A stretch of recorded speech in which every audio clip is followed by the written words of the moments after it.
నా దమ్మేటో నా ధైర్యం ఏంటో ఇప్పుడు రాష్ట్రం అంతా తెలుసు, జనసేన పట్ల మా జన సైనికులకి తెలుసు. అర్థమైందండి. నేను అక్కడ విజయనగరం పట్టించుకోవడం కారణం ఏంటంటే విజయనగరంలో కూడా చాలా మంది నాయకులు ఉన్నారు. అక్కడ నాకు వాళ్ళకి జరిగిన ఒక రకం డిస్కషన్ ఏంటంటే స్థానికుడే నాయకుడు ఉండాలి, మేము కూడా నాయకులు ఎదగాలి. ఉత్తరాంధ్రలో ఎక్కడికక్కడ నాయకులు లేరు, ఎక్కడి నుంచో వలస వచ్చిన నాయకులు అవుతున్నారు తప్ప స్థానిక నాయకులు లేడు. అన్న మీరు అక్కడ ఉన్నారు కదా, మళ్ళీ ఇక్కడ మీరు వస్తే మాకు ఎప్పుడు పదవులు వస్తాయి, మేము ఎప్పుడు రాజకీయం చేస్తారు, ఒక్క మాటకి నా మనసు కరిగిపోయి నేను ఇక్కడికి వచ్చేయడం జరిగింది. ఒక మాట సూటిగా చెప్తారా? చెప్పండి. గతంలో 18 స్థానాల్లో గెలిచిన చిరంజీవి గారు తీసుకెళ్లి పార్టీని కాంగ్రెస్లో కలిపేశారు. నిన్న మొన్న వైఎస్ఆర్టీపీ అని చెప్పేసి షర్మిల గారు పెట్టిన పార్టీని తీసుకెళ్లి కాంగ్రెస్లో కలిపేశారు. ఈరోజు పవన్ కళ్యాణ్ గారు ఒంటి చేతితోని పార్టీ నడిపించే పరిస్థితి, ఆయన ఒక్క స్థానాల్లో కూడా గెలవలేదు. మళ్ళీ పొత్తులతో తప్పితే గెలవలేము అని బహిరంగంగానే చెప్పిన మీ నాయకుడు ఈరోజు ఒకవేళ గెలిచినా సీఎం అయ్యే అవకాశాలు చాలా తక్కువగానే కనిపిస్తూ ఉంది. 30 స్థానాలు అడుగుతుంటే 25 ఇస్తామని, 20 అడిగితే 15 ఇస్తామని, ఇలాంటివే ఎక్కువగా వినిపిస్తూ ఉన్నాయి. పార్టీ కొనసాగుతుందా కనీసం? ఇప్పుడు మీలాంటి జన సైనికులు అందరూ నమ్మి 175 స్థానాలు కాన్స్టిట్యున్సీస్లలో కష్టపడిన వాళ్ళు ఉన్నారు. అందులో మీరు కూడా ఒకళ్ళు ఉన్నారు. టీడీపీ పార్టీతో పొత్తు కనుక ఖరారు అయితే 30 మంది తప్పితే మిగతా వాళ్ళందరి పరిస్థితి ఏంటి? సార్ మీకు విషయం తెలుసా, జనసేన పార్టీలో వచ్చిన నాయకులందరూ ఏదో పదవుల కోసం ఏదో ఆశించో సంపాదించుకోవడానికి వచ్చిన వాళ్ళు ఎందరో అయితే లేదు. జనసేన పార్టీలో సంపాదించుకోవడానికి వేరే పార్టీలు ఉన్నాయి, వైఎస్ఆర్సీ పార్టీ మిగతా పార్టీలు. జనసేన పార్టీలోకి వచ్చిన కేవలం ప్రతి ఒక్క జన సైనికుడని లీడర్ అని పోరాటం కోసం, రాష్ట్ర బాగోగుల కోసం, విప్లవ భావాలు చూసి పవన్ కళ్యాణ్ అడుగులు అడిగేసి వచ్చాను. పవన్ కళ్యాణ్ గారు సీఎం అవ్వాలని నిజంగా ఆయన మనసులో పెట్టి తలుచుకుంటే 2 నిమిషాల పని. 2014లో అయిపోయిన ఆయనకి అలాంటి బుద్ధి లేదు. రాష్ట్రం బాగుండాలి, అరాచక శక్తుల్ని రాష్ట్రం బాగుండాలా, పవన్ కళ్యాణ్ ఒక్కడే బాగుంటే సరిపోతుందా? సార్ పవన్ కళ్యాణ్ ఎప్పుడో బాగున్నాడు, విషయం మీకు తెలదా? పవన్ కళ్యాణ్ ఎప్పుడో బాగున్నాడు, పుష్కలంగా ఆయన పుష్కలంగా సినిమాలు ఆడుతున్నాయి, కొన్ని వేల కోట్లు 100 కోట్లు వచ్చారు టైంలో కూడా వదులుకొని. మీ దందాలు బాగా నడవట్లేదా? మీరు ఎందుకు వచ్చారు రాజకీయాల్లోకి? ఆయన కూడా అలానే వచ్చి ఉండొచ్చు కదా. మీకు ఎవరు చెప్పాడు? పవన్ కళ్యాణ్ గారు రాజకీయాల్లోకి వచ్చింది ప్రజల కోసం, ప్రజల సంక్షేమం కోసం, ప్రజా పోరాటం కోసం, రైతుల కోసం, ఆడపిల్లల కోసం, నీతి నిజాయితీ కోసం వచ్చాడు పవన్ కళ్యాణ్. ధైర్యం ఉంటే ప్రజాక్షేత్రంలోకి వెళ్ళి పోటీ చేయొచ్చు కదా మీరు. ఎవరు ఎందుకు మరి ఎందుకు చేయట్లేదు? ప్రజాక్షేత్రంలో వెళ్ళి గెలిపోవటం చూసుకోవాలి. ఒక దుర్మార్గుడు జగన్మోహన్ రెడ్డిని గద్దెదించడానికి ఈ రోజు పొత్తు పెట్టుకున్నాం. మేము తలుచుకుంటే ఈ రోజు మాకు ఊపు ఉంది. జనసేన ఎక్కడ కూడా పోటీ చేస్తే గెలిచే అవకాశం ఉంది. కానీ పొత్తు ఎన్ని కట్టుకున్నాం, ఎక్కడ కూడా చిన్న హెయిర్ గ్రాప్ కూడా ఉండకూడదు. ఈ గ్యాప్ లో జగన్మోహన్ రెడ్డి ఎక్కడ దూరిపోయి మళ్ళీ అధికారంలోకి వస్తాడని చెప్పి ఒక రకమైన రాష్ట్రం పాడైపోతుంది భయంతో, ఇలా నియంతో వస్తే భూములను దోసుకుంటారని చెప్పి ఈసారికి మేము మాకు అధికారం వచ్చినా రాకపోయినా జగన్మోహన్ రెడ్డి గద్దెదించాలని ఒక ఉద్దేశంతోనే తల దించుకొని ఈ రోజు రాష్ట్ర భవిష్యత్తు కోసం మేము పొత్తు పెట్టుకోవడం తప్ప ఏదో పంచుకోవడానికో పదవులు సంపాదించుకోవడానికి ఏదో పోస్టులు చెప్పడానికి కూడా మా జనసేన పొత్తు పెట్టుకోలేదు. పవన్ కళ్యాణ్ గతంలో వాళ్ళన్న పార్టీని తీసుకెళ్లి 18 మంది ఎమ్మెల్యేతో కాంగ్రెస్ లో విలీనం చేసేసాడు. ఈయన గెలవకన్నా ముందే అన్ని పార్టీలతో పొత్తులు అయిపోయినాయి కదా. బీజేపీతో అయిపోయింది, సిపిఐతో అయిపోయింది, టీడీపీతో అయిపోతుంది. చిరంజీవి గారితో కోసం మాట్లాడే హక్కు కానీ మీకు కానీ నాకు లేదు. ఆయన ఒక నిజాయితీ పరుడు. చిరంజీవి గారిని రాజకీయ మొన్న కూడా చెప్పాడు, ఇలాంటి కుళ్ళు రాజకీయాలను ఇవ్వడలేకపోయానని చెప్పేసి. ఒక మనిషి ఏదైనా పోరాటం వెళ్తాడు, యుద్ధంలో పోరాటం చేయలేనప్పుడు సైలెంట్ ఉండిపోవడం బెటర్. వచ్చిన యుద్ధానికి వెళ్ళి సాగు దెబ్బ తినే కంటే కాంగు ఉండిపోయి ప్రజలందరూ మంచి ఆ రకంగా చిరంజీవి గారి పార్టీ సాగు తప్పి బతికి మళ్ళీ తప్పితే కంటెస్ట్ చేసినట్టయితే కనపడట్లే. ఈ రోజు రాష్ట్ర రాజకీయాలు కానీ దేశ రాజకీయాలు కానీ జనసేన పార్టీ చుట్టూ పవన్ కళ్యాణ్ చుట్టూ తిరుగుతున్నాయి. పవన్ కళ్యాణ్ ఊసెత్తుంది. పవన్ కళ్యాణ్ గారి మాట బయటికి రాని రాజకీయం లేదు. చూస్తున్నారు రాష్ట్ర రాజకీయాలు, దేశ రాజకీయాలు కానీ. ఈ రోజు టీవీ ఛానల్ కానీ, మీలాంటి యూట్యూబ్ ఛానల్ కానీ, సోషల్ మీడియా కూడా పవన్ కళ్యాణ్ గారు చుట్టూ ఎందుకు? ఒక నిజాయితీ పరుడు, ఒక గొప్పోడు, ఒక యోధుడు, ఒక విప్లవోధుడు. అలాంటి వ్యక్తి ఈ రోజు రాజకీయాలు శాసిస్తున్నాడంటే భయం. జగన్మోహన్ రెడ్డి భయం పుట్టుకోలేదా? జగన్మోహన్ రెడ్డి తిరుగుతున్నాయి మరి సార్ 100 మంది అదే మీడియా కేపాల్ చుట్టూ కూడా తిరుగుతున్నాయి. సార్ మీరు ఏదో డ్యామేజ్ చేద్దాం పవన్ కళ్యాణ్ గారిని అనుకుని ఏదో మీ సొంత ప్రయోజనాలు చేస్తే అవ్వదు సార్.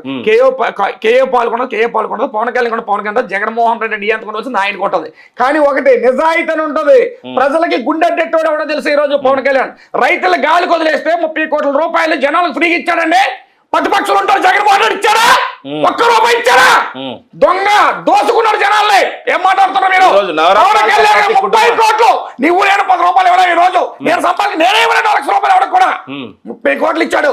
అలాంటి నీతి మంత్రులు మీరు కేఏ పాల్తో కోరుతో పోలుస్తారండి? కేఏ పాల్ నాయకుడు కాదా? నాయకుడు అయితే అవ్వచ్చు. ఇలా మాట్లాడమని చెప్పారా పవన్ కళ్యాణ్ మిమ్మల్ని? ఆయన కూడా పద్ధతి తప్పే మాట్లాడుతూ, పద్ధతిగా మాట్లాడి చాలా మంచోడే. కేఏ పాల్ వ్యతిరేకించట్లేదు. మీరు కేఏ పాల్తో పవన్ కళ్యాణ్ పోలుస్తుంది తప్ప కేఏ పాల్ కి మాకు ఎటువంటి శత్రుత్వం లేదు. పవన్ కళ్యాణ్ గారు కూడా కేఏ పాల్ ఎటువంటి శత్రుత్వం లేదు. పవన్ కళ్యాణ్ ని జగన్మోహన్ రెడ్డి గారితో పోల్చమంటారా? జగన్మోహన్ రెడ్డి ఎవడండి? ఎవడు అసలు నాకు అర్థం కాదు. రాష్ట్ర ముఖ్యమంత్రి. ఎవడు ఎలాగయ్యాడు ముఖ్యమంత్రి? ఎలాగయ్యాడు? ప్రజలు నువ్వు నేను ఓటేస్తే లైన్ లో నుంచి ఓటేసేదో న్యాయం చేస్తానంటే అదే ప్రజాబలం అత్యధికంగా ఆయనకే ఉంది కదా. మరి ఎప్పటి వరకు అది? మీ నాయకుడికి ఒక్క టికెట్ కూడా గెలవలే, కూడా ఎలక్షన్ లో గెలిచిన 2-3 సంవత్సరాల వరకే ఆ పవర్ ఏదో కనిపించింది. తర్వాత నుంచి ఈయన ఎప్పుడు దిగిపోతాడా, రాష్ట్రానికి ఎప్పుడు దరిద్ర ప్రజలు చూసే స్టేజ్ తెచ్చుకున్న ఒక దౌర్భాగ్యపు ముఖ్యమంత్రి మన జగన్మోహన్ రెడ్డి గారు. నీకు సంగతి తెలుసా? మన దేశంలోనే అత్యధిక అవినీతి పడ్డ ముఖ్యమంత్రి, 16 కేసులు ట్రయల్ రన్న ముఖ్యమంత్రి మనకి ప్రూవ్ అవుతుంది సార్. భలే చెప్తాను. డబ్బుండి కోట్లు కొనేస్తుంటే జాకీలు మేనేజ్ చేసే లాయర్లని అన్ని మేనేజ్ చేస్తుంటే ఎక్కడ ప్రూవ్ చేస్తారు చెప్పండి? అలాంటి అవినీతి ప్రభుత్వం ఇలాంటి కేసులు మాఫీలు చేసుకుంటూ ఇలా జనాలు మేనేజ్ చేసుకుంటూ చట్టాలు మేనేజ్ చేసుకుంటూ తిరిగే నాయకుడు ఉండకూడదనే కదా ఈ రోజు పవన్ కళ్యాణ్ ఒక మెట్టు దిగి టీడీపీతో పొత్తు పెట్టుకున్నారు. దాని మేకే అవసరం టీడీపీతో పొత్తు పెట్టుకోవడానికి. జగన్మోహన్ రెడ్డి నియంత్రణ వ్యక్తి ఈ రాష్ట్ర పొలిమేరలో కూడా కనపడకూడదు. అది మా ప్రధాన ధ్యేయం. తర్వాత పదవులు అంటారు, ముఖ్యమంత్రి అంటారు. పవన్ కళ్యాణ్ గారు యోగంలో ఉంటే ఎవడు ఆపలేడు. ఈ ఎలక్షన్ కే ముఖ్యమంత్రి అవుతాడు. దమ్ము ధైర్యం ఉంటే ఒక ప్రశ్నకు సూటిగా సమాధానం చెప్తాం. ఒక ముఖ్యమంత్రి ఈ రాష్ట్రంలోనే కాదు ఇండియా మొత్తంలో జగన్మోహన్ రెడ్డి లాగా సవాల్ చేసిన ఒక్క ముఖ్యమంత్రిని చూపియండి. స్థానాలు 175 ఉంటే 175కు 175 గెలిచి తీరుతాం. పని చేసి మీకు మంచి జరిగి ఉంటే మాకు ఓటేయండి. ప్రజలే మా పక్షాన స్టార్ క్యాంపెయినర్స్ అని చెప్పిన ఏకైక నాయకుడు జగన్మోహన్ రెడ్డి. మీ నాయకుడి గురించి చెప్పండి. మీకు విషయం చెప్పరా? మిమ్మల్ని సూటిగా క్వశ్చన్ అడుగుతాను. మన దేశంలోనే అందరు ముఖ్యమంత్రులు ఎంతైతే సంపాదించారో ఒక జగన్మోహన్ రెడ్డి సంపాదించారు. ఎక్కడి నుంచి వచ్చింది? ఇలా బాబు గారి సొమ్మ, నీది నాది, దోసుకున్న డబ్బు ఇది. అరుస్తే కాదు ఏమన్నా ప్రూవ్ చేస్తారా? ఎందుకు ప్రూవ్ తెలియదండి. జగన్మోహన్ రెడ్డి ఎవరండి? జగన్మోహన్ రెడ్డి గారు ఎవరు? ఒక సామాన్య డాక్టర్ కొడుకు. అప్పుడు ఆస్తులు ఎంత, ఇప్పుడు ఆస్తులు ఎంత? ముఖ్యమంత్రి కొడుకు అయితే కోట్లు సంపాదించేసుకోవచ్చా? నేను ముఖ్యమంత్రి వేల కోట్లు మీ అందరం దోసుకోవచ్చా? నేను చెప్తా 1000 కోట్లు సంపాదించారు. మానవంగా చేస్తే డబ్బులు రావు, చెడ్డ పేరు వస్తుంది. ఆ సంగతి మీకు తెలియదేమో. జగన్మోహన్ రెడ్డి లాగా 1000 కోట్లు మీరు సంపాదించడానికి మా మీద కేసులు లేవు, మా మీద ట్రయల్ రన్ లేవు, మా మీద భూ కబ్జా కేసులు లేవు, మా మీద రేప్ కేసులు లేవు. నిజాయితీ పరులు బారించుకొని తిరుగుతాం. ముక్కా శ్రీనివాస్ చుట్టూ చేసినటువంటి కబ్జాలో డబ్బుల పరంగానో ఎన్నో రకాలైన సిబిఐ సిడిఐ తిరుగుతా ఉన్నాయి, కానీ అరెస్ట్ చేయలేకపోతున్నారు. కారణం చాలా పెద్ద పెద్ద కోసులు. నిజాయితీ పరుడు సార్, నీతిమంతునండి, కష్టజీవినండి, రైతు బిడ్డనండి, కష్టపడి సంపాదించిన డబ్బుని అలా మేనేజ్ చేసుకుంటూ వస్తున్నాను తప్ప ఎవరినో జాకిల్ మేనేజ్ జగన్మోహన్ రెడ్డి లాగా చట్టాన్ని గౌరవించి తలదించే పనులు ఎప్పుడు చేయండి. నేను చట్టాన్ని గౌరవిస్తాం. మాకు పోలీస్ డిపార్ట్మెంట్ అన్నా, కోర్టు అన్నా, లా అండ్ ఆర్డర్ అన్నా సరే చాలా గౌరవం. పవన్ కళ్యాణ్ గారు మేము ఎప్పుడు మాకు చెప్పేది ఏంటో తెలుసా? తప్పు చేస్తే నటు పిల్లి పెట్టుకుని ఉరిదీసే చట్టాలు వచ్చినప్పుడే ఈ మానభంగాలు ఆగుతాయి, ఈ భూభంగాలు ఆగుతాయి, ఈ దౌర్జన్యాలు గారు. సూటికి ఇంకో ప్రశ్న చెప్తాను. మీ మీద ఉన్న అభియోగం కూడా 60 సెంట్ల భూ కబ్జాని, ఆ ఒరిజినల్ డాక్యుమెంట్ ని ఇద్దరు భార్య భర్తలవి మీ దగ్గర పెట్టుకున్నారని రీసెంట్ గానే సాక్షిలో మీ గురించి కథనం వచ్చింది. కొనుక్కుంటే సాక్షి ఎవరిదండి? 1000 ఛానల్ గొప్ప, ఒక ఛానల్ గొప్ప, 1000 మంది 1000 ఛానల్ నా కోసం గొప్పగా చెప్పి ఒక సాక్షిలో నా మీద భూ కబ్జా అని చెప్పేస్తే నమ్మేస్తారా? ఇంకో చేతిలో ఫోన్ ఉంటే దీని గన్నలో రాసి పెట్టుకుని అందులో డైరెక్ట్ గన్ను ఉంటే ఆ రోజు తీసి చెప్పచ్చు కదా. ఇదంతా చెప్తాను కదా, నా గన్ లైసెన్స్ ని రెన్యువల్ ఆపడం కోసం చేస్తున్న స్కెచ్. ఇంకో విషయం, 60 సెంట్ల భూమిని, ఆ ఒరిజినల్ డాక్యుమెంట్ ని మీ ఆధీనంలో పెట్టుకొని వాళ్ళు మీ గురించి వస్తా ఉంటే గన్ను పెట్టి బెదిరిస్తా ఉన్నారని ఒకటి, రౌడీలను పెట్టి బెదిరిస్తున్నారని ఇంకొకటి, నిమిషం చంపేస్తామని చెప్పి బెదిరిస్తున్నారని ఒకటి. ఎందుకండి 60 సెంట్ల భూమి మీరు తీసుకున్నారు ఆ డాక్యుమెంట్ ని? ఓకే, ఇప్పుడున్న ప్రభుత్వం మీ జగన్మోహన్ రెడ్డిది, ఇప్పుడున్న చట్టం మీ జగన్మోహన్ రెడ్డిది. అలా పని చేస్తే నేను జనసేనలో ఉంచుతారా? ఈ పాటికి ఎత్తారు, తీసుకెళ్ళా మీద 33 కేసులు పెట్టారు. ఎందుకంటే నిజాయితీ పోనండి. నేను కొనుక్కున్న భూమిని నాకు తక్కువ రేటుకి అప్పుడమ్మి జగన్మోహన్ రెడ్డి వచ్చిన తర్వాత రాజధాని ప్రకటిస్తే రేట్లు పెరిగిపోతే రెక్కలు వచ్చేస్తే మళ్ళీ ఎక్స్ట్రా డబ్బులు కావాలి డిమాండ్ చేస్తే మీరు ఇస్తారా? ఆ రోజు ఆ రూపాయి నేను ఇచ్చిన ₹1,00,000 గొప్ప, ఈ రోజు ₹1,00,000 అయిపోయింది చెప్పి నాకు 2 కోట్లు ఒరిజినల్ డాక్యుమెంట్ ఆ కపుల్కి ఇచ్చేసారు. అసలు ఎవరు నా మీద ఆ భార్య భర్తల డాక్యుమెంట్ మీ దగ్గర ఉన్నాయా లేవా? ఒరిజినల్ ఏ భార్య భర్త డాక్యుమెంట్ లో మా దగ్గర ఏది ఉన్నా సరే రిజిస్ట్రేషన్ నేను కొనుక్కుంటాను సార్. రిజిస్టర్ ఆఫీస్కి వచ్చి రిజిస్ట్రేషన్ ఎంత చేస్తారు? కొనుక్కున్నప్పుడు నా డాక్యుమెంట్ నాకు ఇవ్వరా? ఏం మాట్లాడతారు? ఇప్పుడు మీరే ఉన్నారు, ఓ ప్రాపర్టీ ఎవరికి అమ్ముతారు, ఏం అమ్మిన జరిగింది తర్వాత అసలు మళ్ళీ ఏం జరిగిందంట సార్? ఏమని జరిగితే కోర్టు కేసు పెట్టాలి కదా, మాకు అర్థం కాదు. కేసు పెట్టాలా? చట్టాలే ఊరుకుంటాయా? అసలు మీరు చేసిన ఏమైనా చేస్తేనే ఆ రోజు అందరు విశాఖపట్నంలో జన సైనికులు అందరినీ అరెస్ట్ చేస్తే మిమ్మల్ని ఒక్కరిని అరెస్ట్ చేయలేదు. పోలీస్ మేనేజ్మెంట్ మీ వెనకాల అంత బలంగా పనిచేస్తున్నాయి. ఏ ఐపీఎస్ అధికారులు ఏ ఐఏఎస్ అధికారులను మేనేజ్ చేస్తున్నారు? ఇంతకు ఎంత ఇస్తున్నారు వాళ్ళకి? సార్ మీకు విషయం చెప్పనా, ఇప్పుడున్న ప్రభుత్వం నాది కాదు. పొద్దున్న లెగితే జగన్మోహన్ రెడ్డిని ఏకడం మా పని. ఆయన వాళ్ళ ప్రభుత్వం, వాళ్ళ మనుషులు, వాళ్ళ మినిస్టర్లు తలుచుకుంటే మీ పోలీసులు మీ పక్కన ఉంటా, మా పక్కన ఉంటా. అంతకంటే బలంగా ముక్కా శ్రీనివాసరావు ఎలా మెయింటైన్ చేస్తున్నారు ఐపీఎస్ ని? పోలీస్ ఆఫీసర్లు కూడా కష్టపడి చదువుకొని ఒక ఐపీఎస్ ర్యాంక్లోని ఒక సివిల్స్కో లేదా గ్రూప్ 1 ప్రిపేర్ వచ్చిన వాళ్ళు అందరూ కలిపి వాళ్ళకు నీతి ఉంటుంది. కానీ ఇలాంటి అవినీతి ప్రభుత్వం వచ్చినప్పుడు వాళ్ళు తలదించుకొని పని చేయవలసి వస్తుంది వాళ్ళకి. కానీ ఒక నిజాయితీ పని టచ్ చేయాలన్నా, ఆయన ఏమైనా అరెస్ట్ చేయాలన్నా, వాళ్ళ మీద ఏ ఆరోపణలు చేయాలన్నా వాళ్ళకంటే ఒక ఇది ఉంటుంది కదా సార్. ఊరికే చేస్తారా? వస్తే ఎందుకు అది మీద ఏం తెలియదు బలవంతంగా మేము చేయాలని చేయరు కదా. అలా ఎందుకు అవుతుంది? నిజాయితీగా ఉంటే ప్రపంచంలో ఎవడేం చేయలేడు సార్. మీకు ఒకటే మాట చెప్తున్నాం, మనం తప్పు చేస్తే బురదలో పడిపోయినా కాలు జారి తల దెబ్బతో చచ్చిపోతాం. నిజంగా చెప్తాం, మనకి యోగం లేకపోతే. అదే మన నిజాయితీ పడితే 1000 కత్తిపోటు మనం పొడిచినా మనకి దేవుడిగా నూకలు చెల్లిపోతే బ్రతికే ఉంటాం. ఆ ఒక్క నీతిని నమ్ముకుంటే బతకాలి ప్రతి మనిషి కూడా. మనకి శాతం అయితే 10 రూపాయలు సంపాదిస్తే బలహీనని పెట్టు, నేను కాపాడుతుంది. అంతేగాని నువ్వు 1000 కోట్లు దోసేసి నువ్వు అవినీతి పడు అని చెప్పేసి మమ్మల్ని కూడా ఆయనలాగా అవినీతి పనులు చేసేది. నువ్వు జగన్మోహన్ రెడ్డి నువ్వు అవినీతి పడు అని మేము ఆయన నిలదీస్తే మమ్మల్ని అవినీతి పనులు అంటారు. నీ బ్యాచ్ నీ కడపలు అందరూ భూ కబ్జా మమ్మల్ని కబ్జా కోర్లు అంటారు మీరు. నాకు అర్థం కాదు. నేను పెద్ద బొట్టు బంగారం పెట్టేసుకుంటే భూ కబ్జా కోర్లులాగా గోండాలా కనపడతారండి నిజాయితీ పనులు. నా బొట్టుని, నా సనాతన ధర్మం, నా నీతి నిజాయితీ ఉండబెట్టుగా ఈ రోజు ముక్కా శ్రీనివాస్ గారు గౌరవిస్తారు. అన్ని పార్టీలు గౌరవిస్తారు నాకు.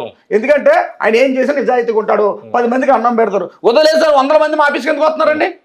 ఒక ఎంపీ ఎమ్మెల్యే ఆఫీస్ ముందే ఓ 10-20 మంది ఉండరు. మా ఆఫీస్కి 100-200 మంది ఎందుకు వస్తున్నారు చెప్పండి? ఇక్కడ న్యాయం జరుగుతుంది.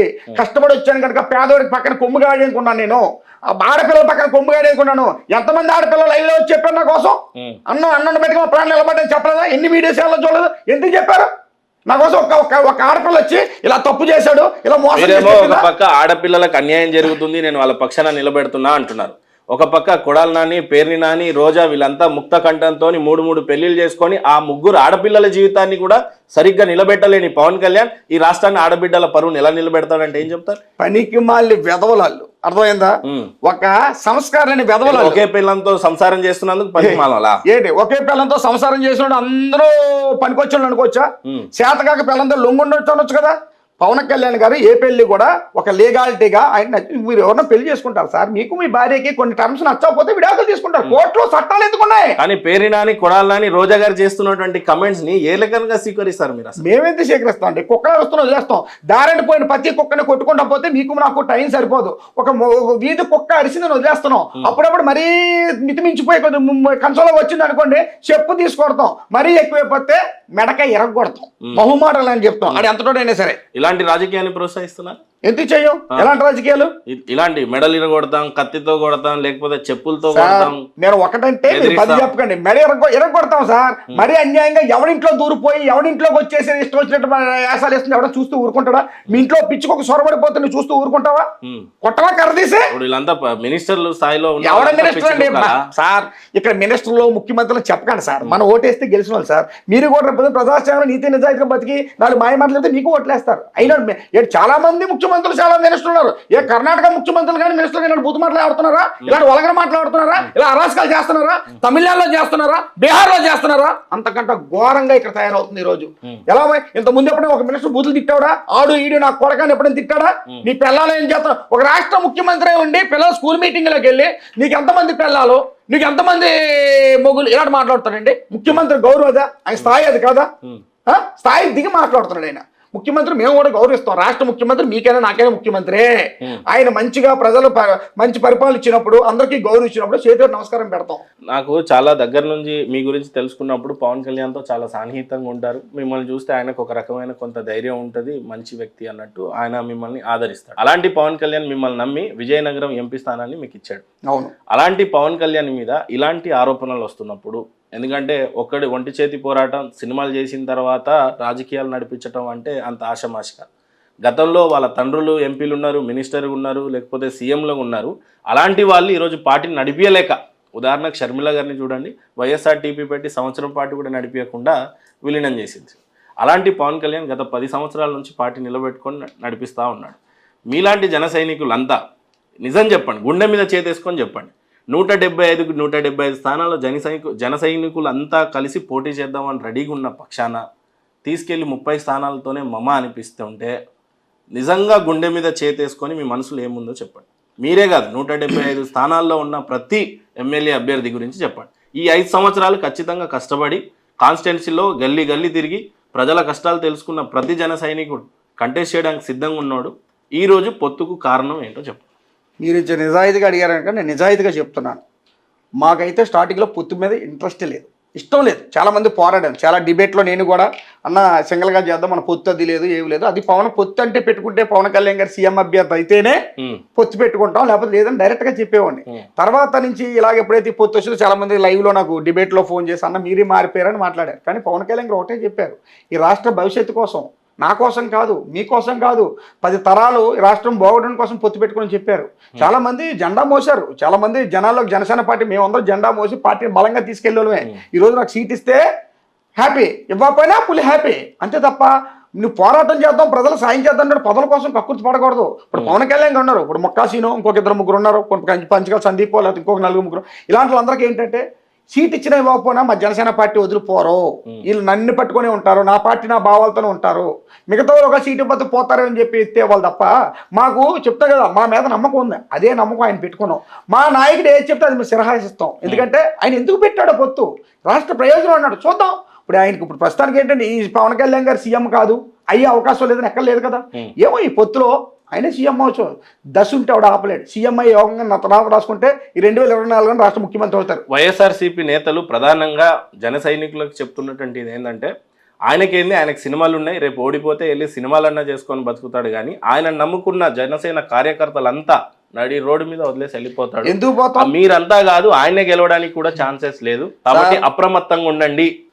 శ్రీనివాసరావు కూడా వర్తిస్తుంది. రేపు మీకు టికెట్ ఇవ్వకపోయినా ఆయన పవన్ కళ్యాణ్ గారు సినిమాలు చేసుకుంటారేమో, కానీ మీరేం చేసుకుంటారు? మాకేముంది సార్, వ్యవసాయం చేసి వచ్చిన వాళ్ళు టికెట్ ఇవ్వకపోవడం, ఇవ్వకపోతే పోయి చెడిపోవడం అని ఉండదు. జనసేనకి ఎవరో 1000 కోట్లు దారపోసి లేదు, లక్షల కోట్లు ఎవరో కలిపి డొనేషన్లు ఇచ్చేలేదు. పవన్ కళ్యాణ్ గారు సొంతం. ఒకవేళ గెలిస్తే చెప్పారు కదా, లాస్ట్ టైం ఓడిపోయాడు, ఏమైనా భయపడిపోయాడా, కుంగిపోయాడా, పార్టీ మూసాడా? సినిమాలు తీస్తూ ఓ పక్కన మళ్ళీ పార్టీని నడుపుకుంటూ ఇలా ఉబుకెత్తి పైకి వచ్చాడు పైకి. అది దట్ ఈస్ పవన్ కళ్యాణ్. అలాగే మేము కూడా మాకు ఆయన ఆశయాలతో ఉండేవాళ్ళం సార్. మీకు తెలియదు, మా జనసేనలో కొంతమంది మాలాంటి ఉన్నాం, అక్కడక్కడ ఉంటాం రాష్ట్రంలోనే. మేము చాలా పవర్ఫుల్గా ఉంటాం. పవన్ కళ్యాణ్ గారే మా జీవితం. పవన్ కళ్యాణ్ గారి నీడ షాడోలో ఎంటాడుతూ ఉంటాం. ఎవడ కన్నేస్తున్నాడా, ఎవడే దొంగ నా కొడుకు ఎటు నుంచి వస్తాడా, ఎవడ ఎన్ని పోటీ పొడిస్తే చూస్తూ ఉంటాం. ఏదైనా పవన్ కళ్యాణ్ ఇప్పుడు కూడా చెప్తున్నాం, కొత్త మా పార్టీలోకి వస్తాను, పవన్ కళ్యాణ్ కొంతమంది సీట్లు ప్రకటిస్తున్నారు. వాళ్ళకి కూడా ముందు ఇదే వార్నింగ్, మీరు సీట్లు ఇచ్చి పవన్ కళ్యాణ్ మేము నమ్మి సీట్ ఇస్తున్నారు, ఒక ఛాన్స్ ఇస్తున్నారు, అది కాపాడుకోండి. గెలిచిన తర్వాత ఎదవ రాజకీయాలు పక్క పార్టీలకు వెళ్ళిపోయి పవన్ కళ్యాణ్ ఎన్ని పోటీ పొడిస్తే నువ్వు గెలిచిన తర్వాత ఎమ్మెల్యేని కూడా చూడం. మొక్కా సీన్లేటలు కొంతమంది అయితే ఉన్నారు, అప్పుడు చెప్పాను ఇప్పుడు చెప్పా, చాలా డేంజర్. మేము కరుడు గట్టే ఉంటాం, ఒక నిజాయితీ పడి కాపలాగా కాసుకొని కూర్చుంటాం. ఛత్రపతి శివాజీ ఆశయాలతో ఉన్నోళ్ళు మేము, అర్థమైందండి. తొక్క తీసేస్తాం, మేము కనపడే టైంలో కనపడతాం, పదవులుగా శ్వాసించాం. పవన్ కళ్యాణ్ వ్యక్తి పరిపూర్ణంగా ఉండాలి, అలాంటి మంచి వ్యక్తి అయినా చౌకవేర భావాలు కలిగిన వాడు, అర్థమైందండి.